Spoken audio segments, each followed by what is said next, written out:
Buenas noches.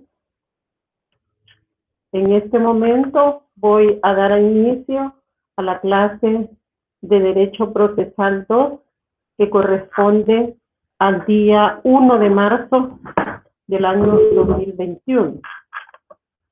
En esta oportunidad vamos a iniciar hablando un poco sobre el primer laboratorio de Derecho Procesal, del cual ya están las notas subidas en la página de la universidad, en donde pueden consultarla todos ustedes, y también dejo la posibilidad de que puedan a través del chat del Classroom hacer algún comentario o alguna inquietud que tengan al respecto. Sí es importante aclararles que el derecho procesal, yo pienso, y así muchos grandes maestros lo piensan, yo lo he aprendido de ellos, que en el tema de derecho procesal no hay respuestas correctas, son criterios. Quiere decir que usted puede tener un criterio y su compañero de al lado puede tener otro criterio totalmente diferente, y lo importante es en que cada opinión o cada criterio esté debidamente argumentado y fundamentado. No basta con que alguien diga sí o diga no, sino que uno puede decir sí por tal cosa y no por tal cosa.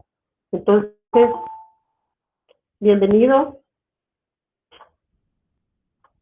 Entonces, lo importante en el derecho procesal, buenas tardes, bienvenido José Ángel.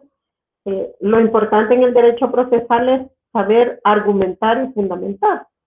Y ustedes, si comparten con sus compañeros respecto a qué pudieron haber contestado en una de las interrogantes que se puso en el laboratorio, por ejemplo, el tema de la pregunta número 4, que se refiere a que si la sentencia que se puso en el Classroom como material del primer laboratorio tenía apreciación y valoración de la prueba, muchos de sus compañeros han dicho que sí, pero muchos han dicho que no.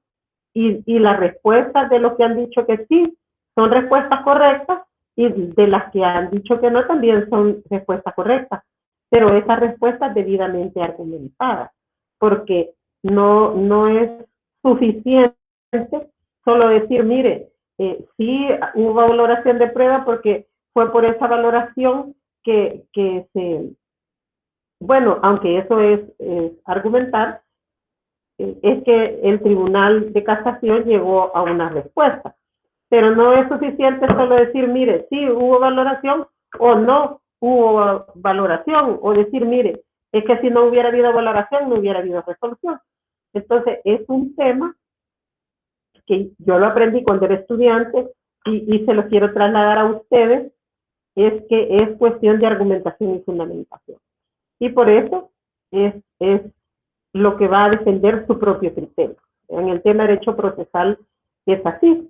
Entonces, tenemos que, algunos compañeros dijeron, sí, estaba motivada la sentencia, pero hay otros que fueron más allá y dijeron, sí, estaba motivada porque tiene esto, esto y esto. Cada quien tuvo su forma de argumentar y fundamentar su respuesta. Entonces, me llena de satisfacción el hecho de que encontré respuestas totalmente diferentes, pero eso no quiere decir que eran respuestas equivocadas, ¿verdad? Porque tienen razón los que dijeron que no había valoración de prueba, porque en casación no hay producción de pruebas.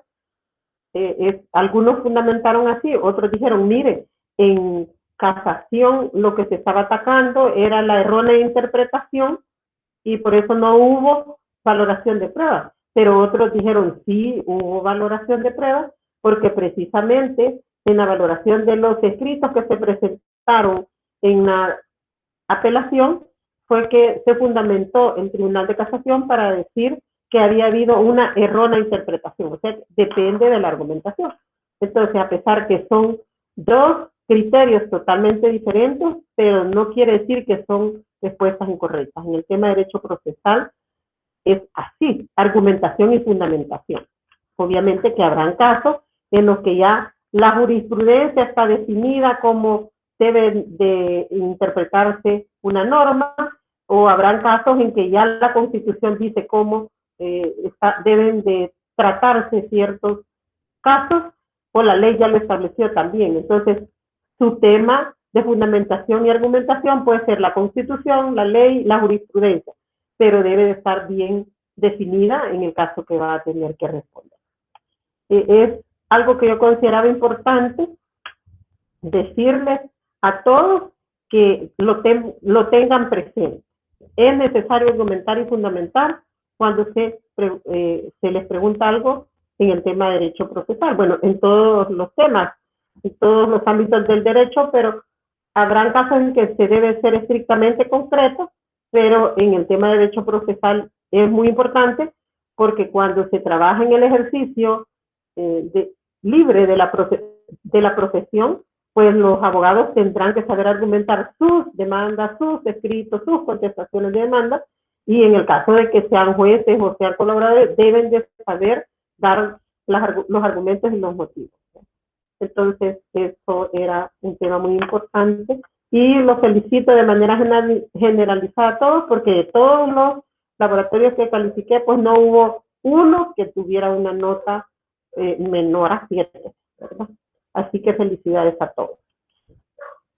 Ahora vamos a retomar el tema de lo que hemos estado hablando en la clase anterior, que es el recurso de apelación, que hemos dicho que el recurso de apelación es un recurso ordinario, que la finalidad de este recurso es el reexamen de las infracciones procesales y sustantivas que se puedan haber cometido en las resoluciones de primera instancia.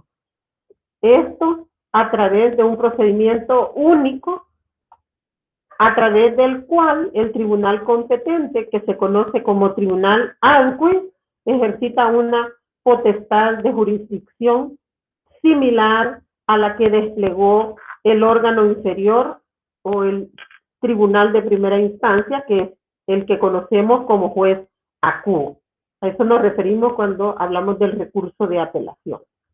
También hemos mencionado que el recurso de apelación cabe por ley, de acuerdo a lo que establece el artículo 508 del Código Procesal Civil Mercantil, a dos tipos de resoluciones judiciales que se dan en primera instancia.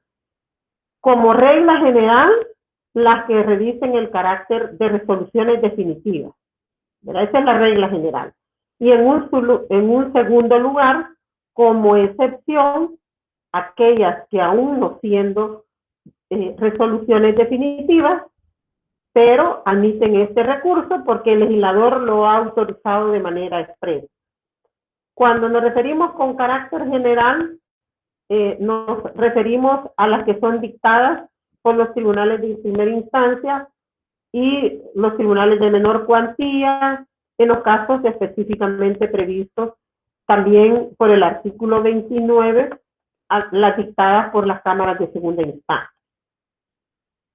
También sabemos que son resoluciones definitivas las que impiden o ponen fin al proceso que se está conociendo, ya sean declarativos, ya sean especiales ejecutivos, ya sean cautelares, que pueden ser tanto en la vía principal como en un incidente. Que la resolución sea impugnable, pues esta resolución puede tener forma de auto o de sentencia. Eso va a depender del contenido de la decisión y también a veces del momento procesal en que la misma se adopta. Así resulta que las resoluciones definitivas, por excelencia es la sentencia. La sentencia que ha pasado por todos los trámites de la causa. Y pasando por todos esos trámites, a través de esa sentencia, se entra a resolver el fondo que se está controvirtiendo en ese proceso. Pero también son resoluciones definitivas, ya hemos dicho, aquellas sentencias que son dictadas igualmente al final del proceso, pero que no entran a conocer el fondo del asunto.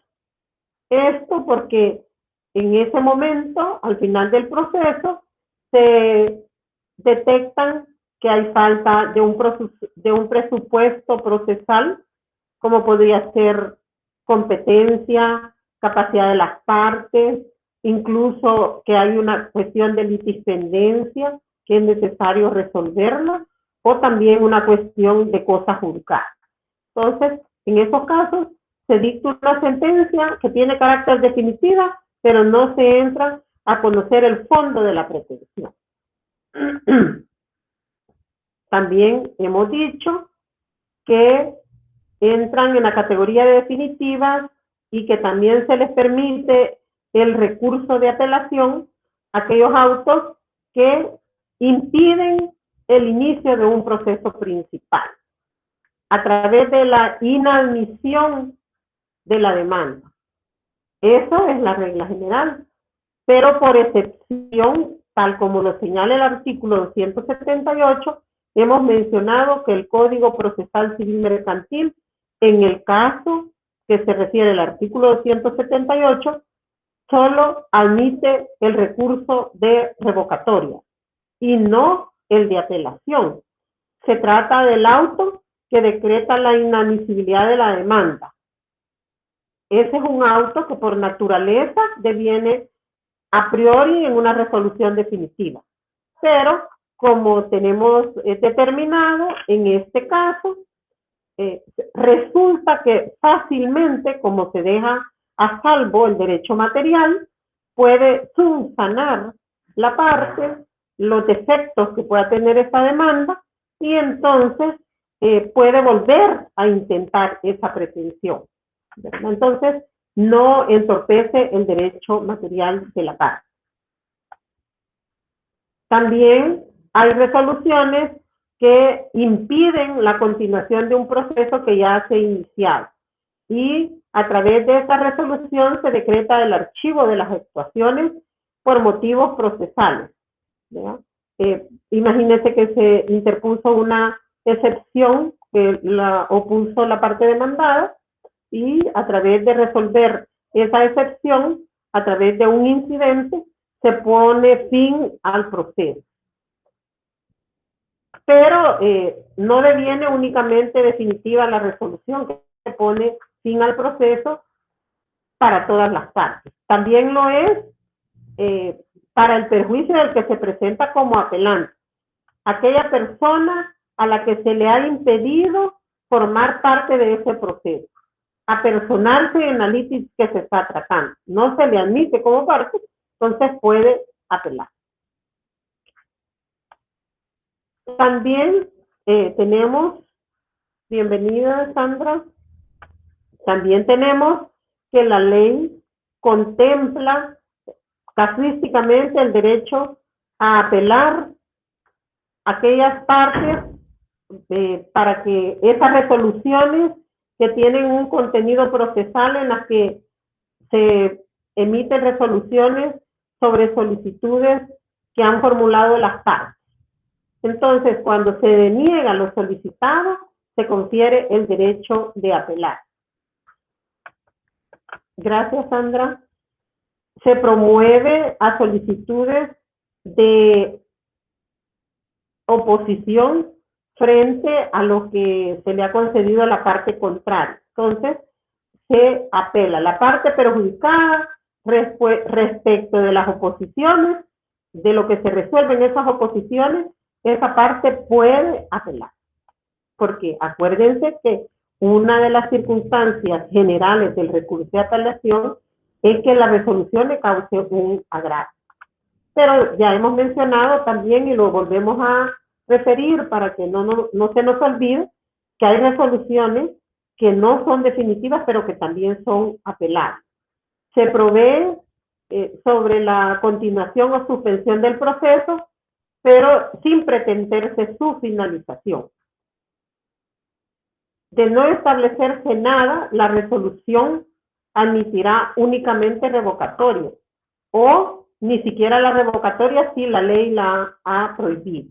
Entonces, las resoluciones no definitivas apelables, es necesario que el legislador de manera expresa lo haya determinado.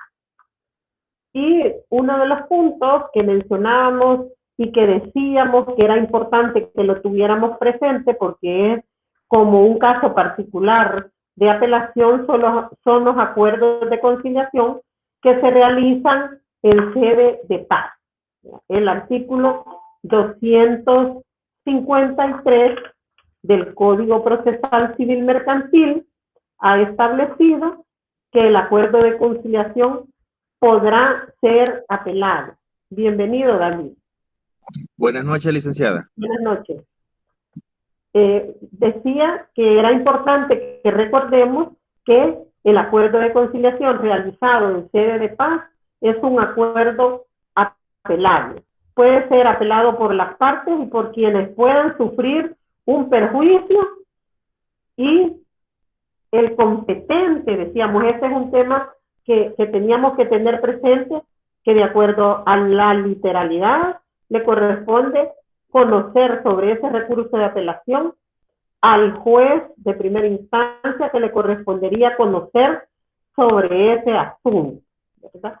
Por ahí hemos subido una jurisprudencia en relación a ese tema de competencia, pero la literalidad y por lo menos el último criterio que ha tenido la sala es que le corresponde al juez de primera instancia que le hubiera correspondido conocer el asunto. Y en esta parte es importante que tengamos presente el plazo, ¿verdad? El plazo para poder interponer este recurso de apelación, ¿verdad? Es sumamente importante porque ustedes hemos mencionado que el plazo para poder interponer el recurso de apelación es 5 días, pero en el caso de este caso, valga la redundancia, particular, son 30 días hábiles los que tienen para poder impugnar a través de la apelación. Entonces, ¿qué es importante que tengamos presente? Los tipos de resoluciones que admiten el recurso de apelación. Que hemos dicho que de manera general, bueno, el artículo 508 lo establece frente a 2 tipos de resoluciones. De manera general, las resoluciones definitivas, ¿verdad? Y de manera particular, las que no siendo definitivas, pero que el legislador de manera expresa ha permitido que se admita este recurso. Y aclaramos que estas resoluciones, si el legislador no dijo nada, muy probablemente podrán admitir el recurso de revocatoria. Y muchas veces ni siquiera el recurso de revocatoria. Entonces, es importante tener en cuenta eso. También es importante tener en cuenta de que el plazo general es de 5 días hábiles, ¿verdad? Y en el tema de los términos, como se interpone el recurso de apelación, debemos siempre tener presente en cómo se va a computar ese plazo. Y esto lo aclaro porque muchas veces se olvida que cuando se trata de notificaciones electrónicas, que son las que ahora se están realizando de manera generalizada con el tema de del sistema de notificación electrónica, pues el legislador ha establecido que en este tipo de notificaciones se entienden efectivamente realizadas 24 horas después de que se ha efectuado la transmisión de la notificación.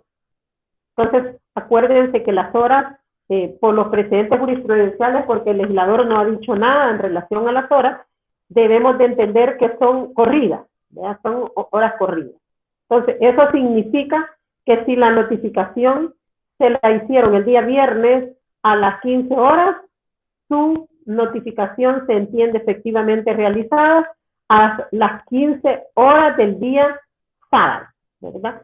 Y el plazo habrá que empezar a contarlo a partir del día lunes, los 5 días hábiles, ¿verdad? Eso en el tema general.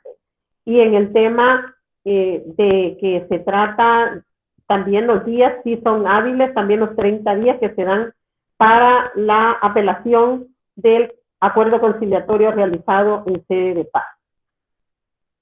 También importante que recordemos que el recurso de apelación se hace por escrito, ¿verdad? No como el de revocatoria, que se podrá hacer en audiencia de manera oral. El recurso de apelación se hace y se formaliza a través de un escrito ante el mismo funcionario judicial que ha dictado la resolución que se está impugnando, en el plazo de 5 días. Ese escrito, pues, debe de hacerse con toda esa carga argumentativa que es necesario dejar constancia en ese escrito.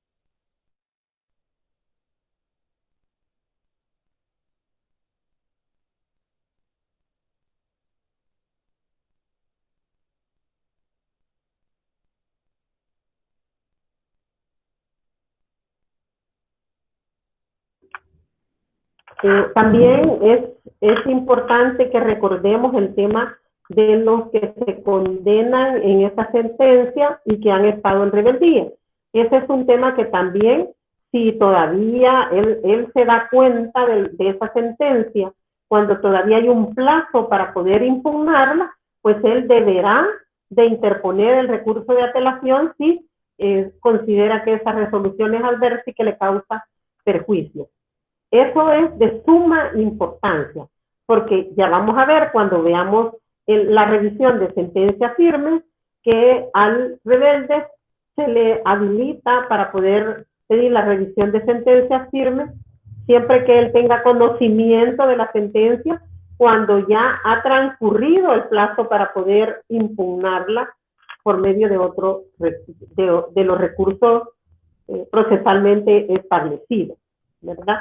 Porque si deja pasar el plazo, pues entonces no se le va a habilitar. Una de las causas es que debe de haberse dado cuenta después de que ha transcurrido el plazo. También hablábamos en el caso de la clase anterior, las calidades que ustedes pueden encontrar en un proceso en el que se ha interpuesto un recurso de apelación. Ustedes pueden encontrar las nominaciones de recurrente y recurrido. Ustedes van a saber que el recurrente es el que interpone el recurso y el recurrido es contra quien se interpone el recurso. Ustedes también van a escuchar la alusión a apelante y van a saber que es el que interpone el recurso. Y también van a encontrar la alusión a apelado, que esa va a ser la parte o las partes contra quien se ha interpuesto ese recurso, ¿verdad? Los que van a tener la calidad pasiva en el recurso de apelación, ¿verdad? Ustedes también deberán recordar que van a escuchar juez adjuen, que es el juez o el tribunal a quien le corresponde conocer sobre el recurso, ¿verdad? Y el juez acuo, que es el tribunal que ha emitido la resolución impugnada.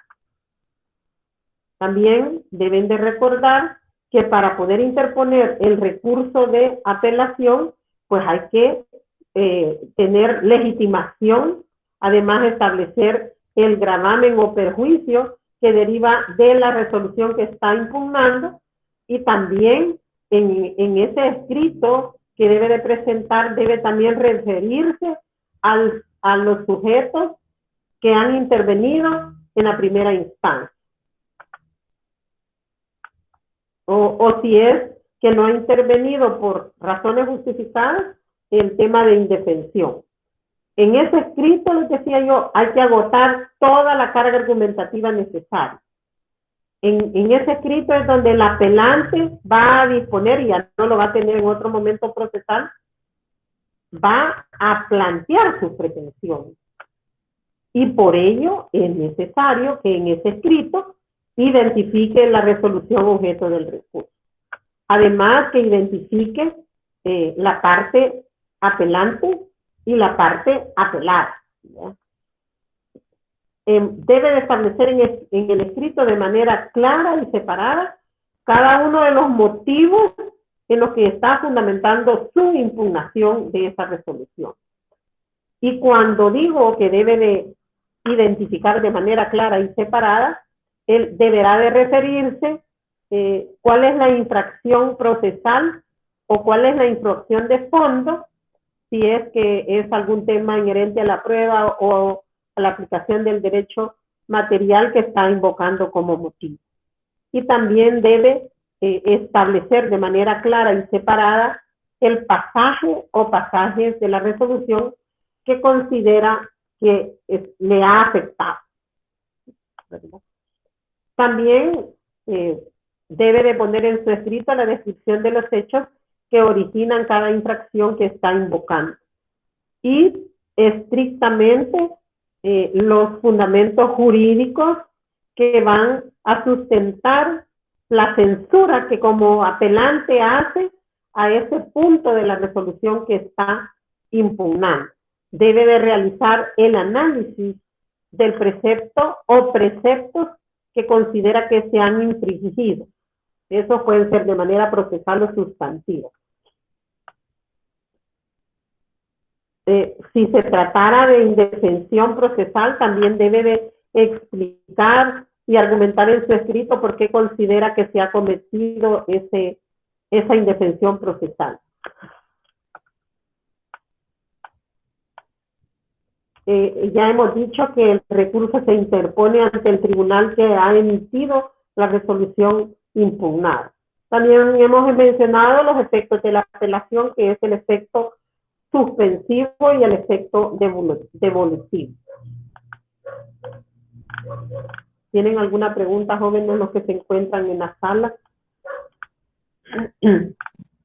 Por mi lado no, licenciada, está bien claro todo. Va. Y también hemos mencionado que cuando ya se realiza el procedimiento en la segunda instancia, que es el tribunal adquen, que es el que conoce sobre este procedimiento, pues hemos dicho que una vez que ya se ha revisado, que se cumplen con todos los requisitos de proponibilidad y formales que el legislador establece, pues se da la admisión del recurso de apelación, una vez que considera que se han cumplido con esos requisitos. Ya en el tribunal se designa quién va a ser las actuaciones de ponente en ese proceso y estudia la procedencia para establecer la admisión de ese recurso y también si se tratase de un tema de prueba, pues va también a pronunciarse en apartados separados.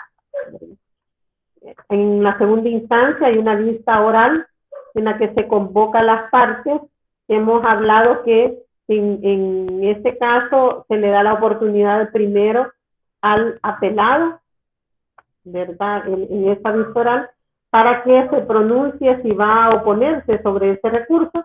Y también hablábamos del tema cuando se les va confiriendo el turno de las alegaciones, que primero es para el apelado, si esta parte va a adherirse o no a la apelación, ¿verdad? Y luego en la misma audiencia se da el tema si va a haber, si fuera el caso, que vaya a haber producción de pruebas y alegaciones finales o conclusiones. Y hemos mencionado en relación al tema de la adhesión al recurso de apelación que no se trata de un nuevo recurso. Hemos hablado y hemos dicho muchas veces que no se trata que la parte que no fue oportuna, que no fue diligente en el plazo que el legislador le confiere para poder interponer un recurso, pues si bien es cierto, el legislador le da la oportunidad que se pueda adherir al recurso de apelación de la parte apelante, pero no se trata de un tema, de un nuevo recurso, ¿no? Está limitado a los motivos alegados por la parte apelante, ¿verdad? Porque decir que se va a instituir un derecho tardío para poder interponer un nuevo recurso de apelación no resulta justo, porque la otra parte que fue diligente para interponer su recurso en el plazo que el legislador le ha establecido y tratar, además de que va en contra del principio de igualdad procesal. Entonces, no se trata de un nuevo recurso. Eso debe de quedar claro, ¿no? Estamos hablando de que de manera, la apelación no se desconecta, la adhesión a la apelación no se desconecta de la que ya originalmente fue formalizada por la otra parte.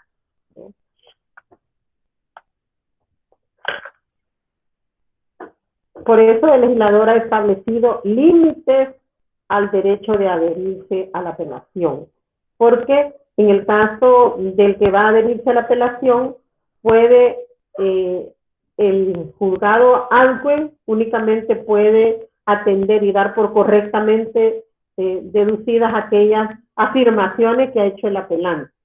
Entonces, a esas, por adhesión, el que se adhiere se puede sumar, ¿verdad?, para apoyar o pedir que se estimen los motivos contenidos en el escrito de interposición.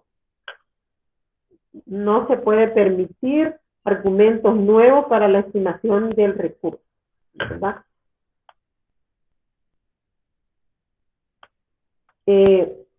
También es importante establecer que cuando se va a la decisión del recurso, cuando se cierra la audiencia, pues existe la posibilidad de que se dé la sentencia de manera íntegra en esa audiencia, o que se habilite el plazo para dictar la sentencia, pero en todo caso se debe de dar el fallo, ¿verdad?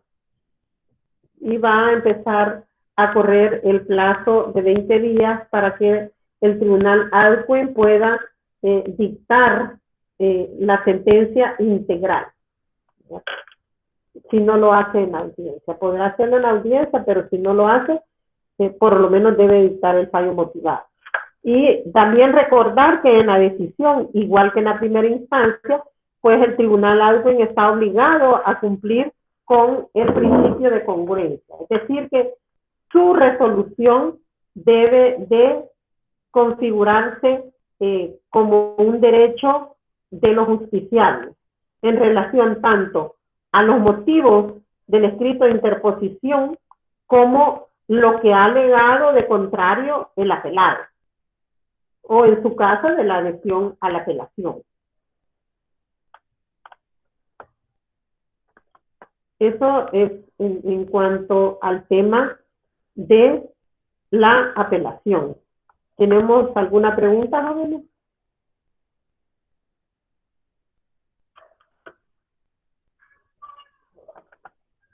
No, licenciada. Si no tenemos interrogantes, siempre les recuerdo que si tienen alguna inquietud que les surja posteriormente, pues lo pueden hacer a través del Classroom, ¿verdad?, a través del tablón. Y también allí les dejé al inicio de la clase mencionado algo que he considerado importante en relación al laboratorio. Ahora vamos a iniciar, por lo menos vamos a iniciar hablando un poco sobre lo que el legislador ha llamado como revisión de sentencias firmes. El legislador en alguna parte se refiere, se ha cuidado, por un lado, en no llamar a la revisión de sentencias firmes un recurso. Sin embargo, en algunas partes se refiere como un recurso, ¿verdad? Pero sobre este tema de la revisión de sentencias firmes, debo de decirles que la revisión de sentencias que ya han adquirido firmeza, y me refiero a la cosa juzgada material, viene a constituir como un mecanismo excepcional que viene a interrumpir los efectos de la cosa juzgada material de las resoluciones firmes. Esto, el legislador se entiende que lo ha permitido por concurrir circunstancias graves que vician la validez de la decisión. Y por eso el legislador ha permitido a través de la ley la reapertura de una causa. Digamos que estas son de las novedades más grandes del Código Procesal Civil Mercantil, que a través de este mecanismo amplía la protección jurisdiccional de los derechos de los justiciables, de los derechos que se encuentran en situaciones límites de injusticia y de indefensión. Y por ello, atendiendo estas cuestiones de injusticia y de indefensión, vienen a prevalecer ante el principio de seguridad jurídica que contiene una sentencia definitiva firme, ¿verdad? Y eso va como en línea de todos los ordenamientos jurídicos procesales modernos. Hemos dicho, ya lo hemos adelantado en otros momentos, que la revisión de sentencias firmes no puede constituirse técnicamente procesal un recurso, porque los recursos se aplican dentro de la técnica jurídica procesal a las resoluciones que aún no están firmes. Y en el caso de la revisión, por el contrario, se parte de ese carácter de firmeza de la resolución que oportunamente no se recurrió. Y no se recurrió porque ya no tuvo la oportunidad de impugnar esa resolución, y además porque hay cuestiones de injusticia y de indefensión. Entonces, debemos de aclarar que la revisión de sentencias firmes se configura como un proceso, es decir, una actividad jurisdiccional que tiene su propio objeto y que se debate una pretensión individualizada por quien está incoando ese proceso.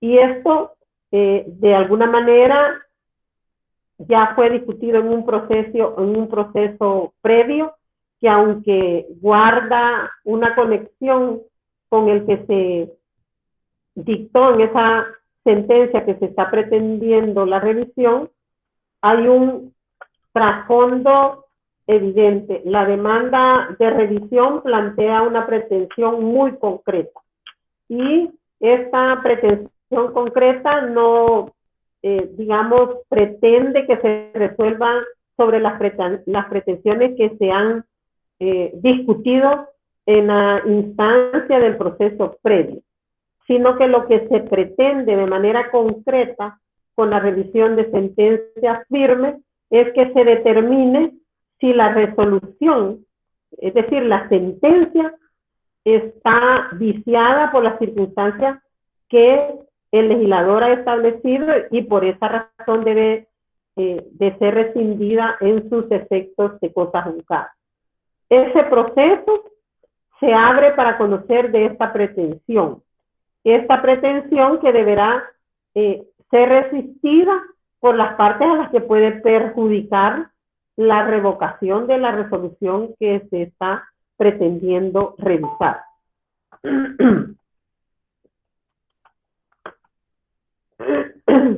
Es decir, que el proceso de revisión de sentencia, el fin de sentencia firme, el fin que tiene es que se estime la acción que se está ejercitando y se rescinda la sentencia, y en todo o en parte.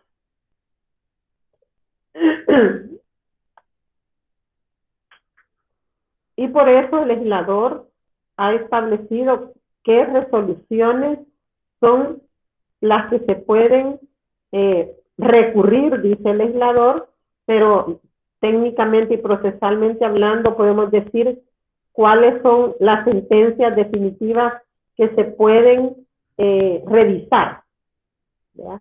Y para ello hay cuestiones importantes que mencionar.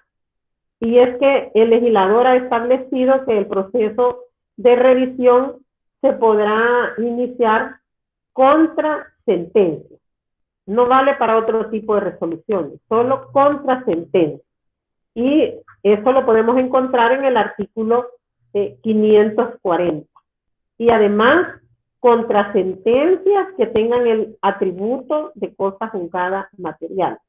Y ese atributo de cosa juzgada material lo carecen los decretos y los autos, aunque sí proyectan cosa juzgada formal, pero cosa juzgada material no.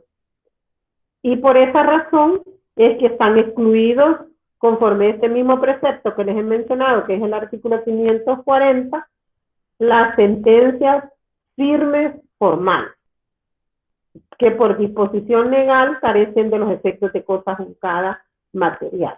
¿Por qué? Porque puede ser incoada nuevamente una demanda en sede declarativa. Entonces, debemos reafirmar, por tanto, que las sentencias firmes que producen cosa juzgada material son para las cuales se podrá iniciar un proceso de revisión de sentencia firme. También tenemos que mencionar que el artículo 540 y siguientes no han establecido cuál ha de ser la instancia en la que se ha dictado la sentencia sujeta a revisión. Y por eso es importante que no existe límite, pero puede instarse tanto de una sentencia de primera instancia como de una sentencia que ni siquiera fue apelada, porque las partes desconocían la existencia de esa sentencia, y por eso hablábamos de situaciones de indefensión, pero aquí es importante mencionar lo que mencionábamos, valga la redundancia, hace un momento, en relación de que el rebelde que tuvo conocimiento de una sentencia antes de que transcurriera el plazo para poderla apelar, no se le habilita el que pueda instar este proceso, porque simplemente dejó transcurrir el plazo. También es importante que mencionemos que la revisión de sentencias firmes, el legislador ha determinado cuáles son los motivos que se pueden invocar. Y esto es de suma importancia porque es de tomar en consideración la gravedad que significa la ruptura de la cosa juzgada material, ¿ya? Que se rompe cuando se pretende la revisión, ¿ya? Y eso no se hace desde una perspectiva estrictamente jurídica, sino de la repercusión efectiva que pueden tener las situaciones materiales que se han creado con la sentencia que ya se encuentra firme. Por eso, la revisión se debe de tolerar bajo rigurosos límites. Y esos límites son los que ha establecido las infracciones susceptibles de control, como de los plazos en que se pueda ejercitar. Y estos plazos varían en orden al origen fáctico o motivo de la revisión. Y a eso podemos decir que hay dos cruz. Hay motivos que están conectados a una injusticia manifiesta de la sentencia, que son los motivos generales que señala el artículo 541 del Código Procesal Civil Mercantil. Y estos motivos generales de injusticia relacionados con una injusticia manifiesta, podemos identificar tres supuestos. El primer supuesto es que aparezcan documentos decisivos. A eso se refiere el artículo 541 ordinal primero. Aparece la posibilidad de revisar esa sentencia después de que ya se ha dictado, se encuentra firme y se recobran o se obtienen documentos decisivos. Estos documentos que no pudieron aportarse en las actuaciones del proceso, pero que no pudieron aportarse por fuerza mayor o por obra de la parte en cuyo favor se hubiera dictado la sentencia.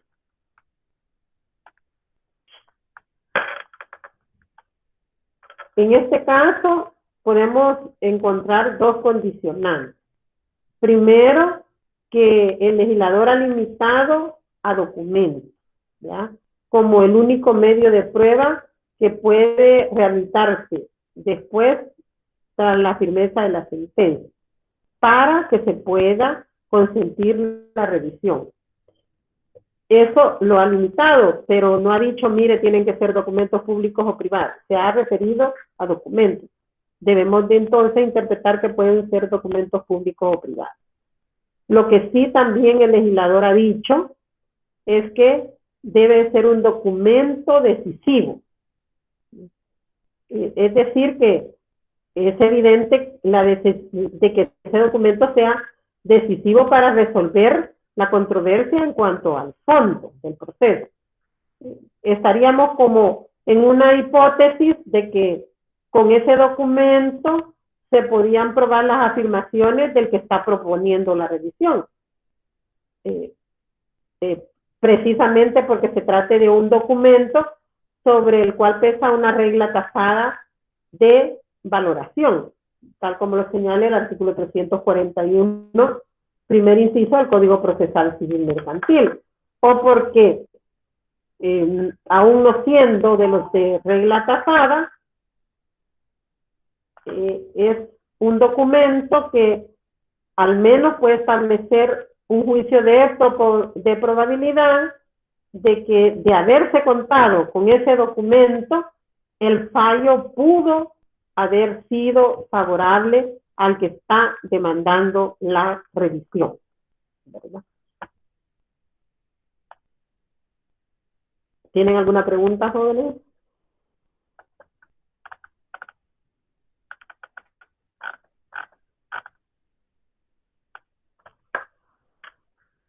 Bueno, recopilando, revisión de sentencias firmes. Es un mecanismo excepcional de interrumpir los efectos de la cosa juzgada material. ¿Vea? Son resoluciones judiciales firmes. Entonces, debemos de dejar bien claro que la revisión de sentencias firmes, lógicamente, solo procede contra sentencias definitivas firmes que tienen el efecto de cosa juzgada material. Es decir, que las sentencias, aunque sean definitivas, que no tienen el efecto de cosa juzgada material, como puede ser el ejemplo de las sentencias que se dan en los procesos especiales ejecutivos, con excepción de las que se dan por los títulos valores, que esas sentencias no admiten el efecto de cosa juzgada material. ¿Por qué? Porque puede volverse a discutir en un proceso declarativo esa pretensión. Entonces, sentencias firmes que tienen la efectividad de cosa juzgada material, ¿verdad? Decimos que es un proceso, ¿verdad? Un proceso particular, en la revisión de sentencias firmes. También hemos dicho que las resoluciones por las que se puede iniciar el proceso de revisión de sentencias firmes, se puede determinar que se trata primero de sentencias. No se admite para autos o resoluciones porque estas no adquieren esa calidad de cosa juzgada material más que solo juzgada formal, ¿verdad?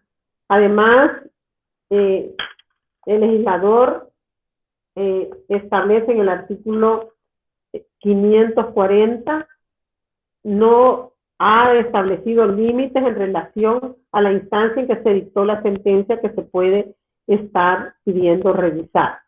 Es decir, que puede ser por una sentencia de primera instancia o puede ser por una sentencia de la segunda instancia. También el legislador ha establecido los motivos de la revisión. Y eso los ha establecido porque hay cierta gravedad en la ruptura de la cosa juzgada material que se pretende con la revisión de sentencias firmes. Y por eso el legislador ha establecido motivos que están conectados a una injusticia manifiesta de la sentencia. Y esos motivos están previstos en el artículo 541 del Código Procesal Civil Mercantil y están como en tres supuestos. El primero es que haya aparición de documentos decisivos, ¿verdad? Se muestra o se determina la posibilidad de la revisión de esa sentencia, porque ese documento no se pudo aportar en el proceso correspondiente, y eso tiene que ser por fuerza mayor o por obra del que a favor de quien se dictó la sentencia, ¿verdad? Y vamos a quedarnos hasta acá sobre la clase de este día. Por razones personales, pues yo no pude